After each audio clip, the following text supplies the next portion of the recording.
everyone, welcome back to my channel. Today's video is a requested video that it has taken me months to get to, but I decided at the last minute to film this for you today because I am going out of town next week.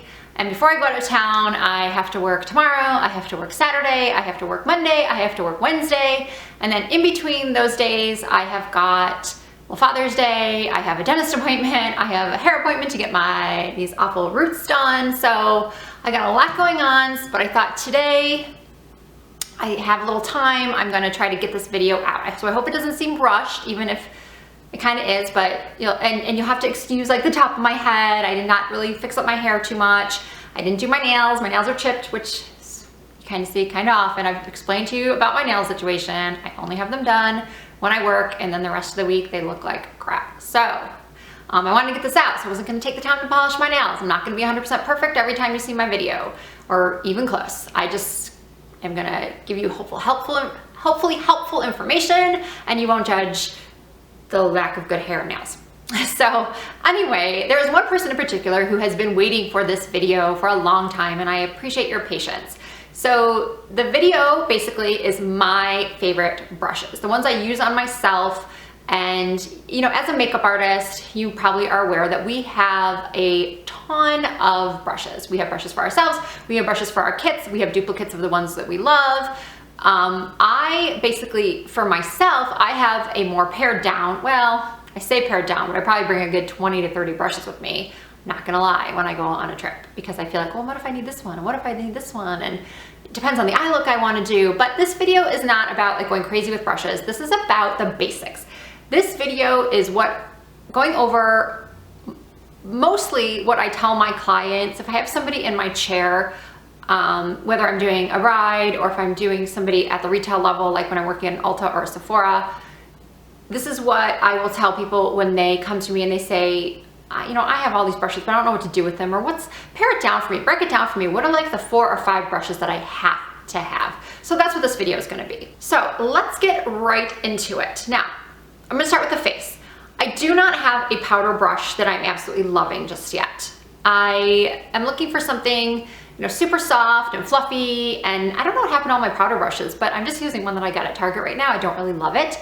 I did just contact a company called Say Me Brushes. I discovered that through watching a tutorial. I don't know if you all follow Makeup Ari on Instagram, but she's absolutely amazing. And I watched a tutorial of hers, and she was using these brushes by Say Me Beauty. And so I contacted the company to get a pro discount, and I'm gonna be ordering some brushes from them very soon because they looked amazingly soft and beautiful. So, but let's go into the ones that I am using and loving. Again, powder brush, I don't really have a favorite, but foundation brush. I used to always use my Sigma F80, which I still do like, but I found that I like the one I'm gonna show you better.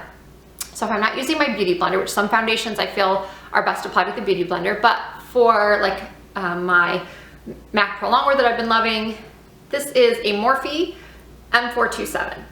I guess they call this like a duo fiber brush.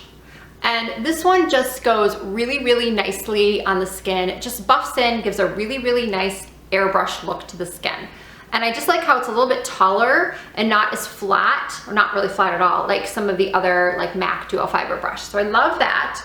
And then another brush by Morphe. This is a brand that I have no affiliation with whatsoever. I don't get any discount with. Purchase them from their website. This is the Morphe M438. And I love this for either contouring, setting underneath the eye. Mostly I use it for contouring. I find it's a really cool contour brush.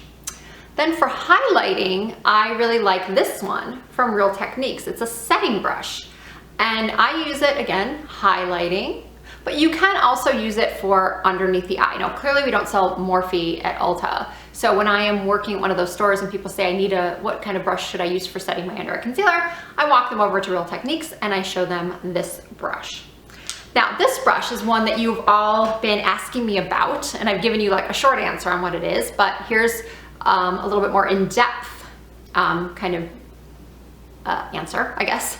So this is the MAC Oval 3. It looks like a little toothbrush, and this is awesome for kind of, I recommend if you're going to use it for eyeshadow, you should have 2, because you can use it to blend out eyeshadow. I don't use it for that, The makeup artist that introduced me to it, she used it for softening the inner corner of the brow. And then also what I use it for is I have large pores around down the center of my face. And so sometimes the Beauty Blender kind of gets rid of them mostly, but like with that other brush, if I have any spots that I feel like my pores are still showing, I take the toothbrush, I'm just gonna call it a toothbrush, and really, really work it into my skin, like around my nose, between my brows, all these areas, fantastic for just smoothing them out, for just kind of giving it so you don't, making it so you don't see the large pores, basically.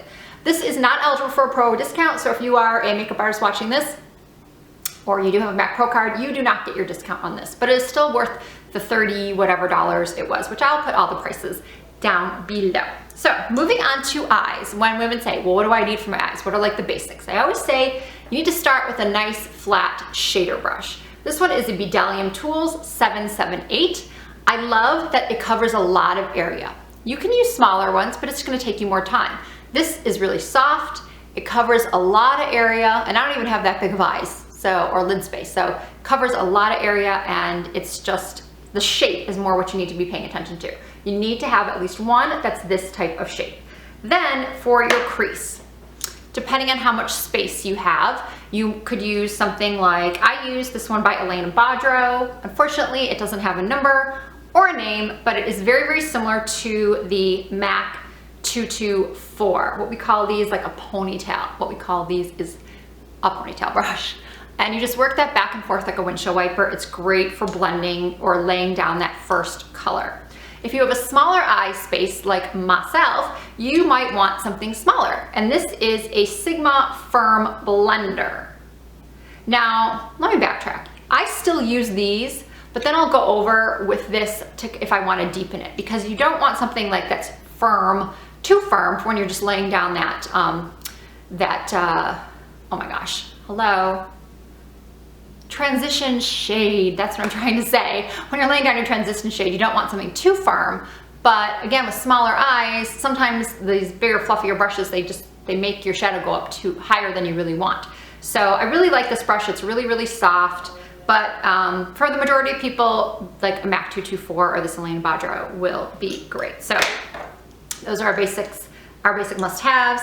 Then for more detail work, if you want to have something smaller like this is a NARS. Again, doesn't have a name or a number. It might have just worn off because I've had it for a long time. This is great, again, for just, when I say detail work, I mean this area like in the outer portion of the eye, when you're going to do that outer V, and then you'd go back and blend with something like this. It's a MAC 217. You've probably seen this in nearly every tutorial that's on YouTube. It is just a must-have brush. You can either use it in replacement of the 224 to do your crease color. You can use it to blend. I have multiples of these. If you cannot spend the price for the MAC, the Sigma Blending E25 is very, very similar. It's not as densely packed, and I'm sorry, I did use these brushes. These are my personal brushes. I didn't bother to clean them before doing this video. I apologize. Again, I said I wanted to get this video out to you, and I have limited amount of time today, so please don't judge my dirty brushes. I do clean them. Yeah, so this is the Sigma, again, E25, very similar to the MAC 217, and I actually got this one for free in another order of Sigma brushes. Did I already say I have no affiliation with Sigma whatsoever?